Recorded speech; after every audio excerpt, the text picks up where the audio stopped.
Assalamualaikum warahmatullahi wabarakatuh. Perkenalkan nami Abi Razendri Maniza, Abi ti kelas 11 MIA.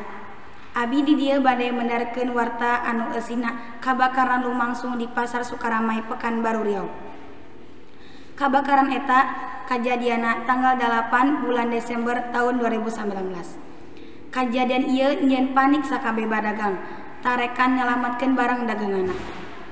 Seuneu anu gede ngabeulem sakabeh kios jeung toko dagangan di lantai dasar. Patugas kabakaran dijieun kalangkabut mareuman seuneu nu kitu gedena. Lantaran teu kabujeng ku haseup hideung di sakitaran tempat kajadian. Pikeun mareuman seuneu, patugas kabakaran ngusahakeun ku jalan ngaliwat tembok rohangan nu geus kabeulem di lantai dasar. Penyebab kebakaran masih kene ditalungtik ku Polres Pekanbaru. Sakitu ti Abi. Assalamualaikum warahmatullahi wabarakatuh.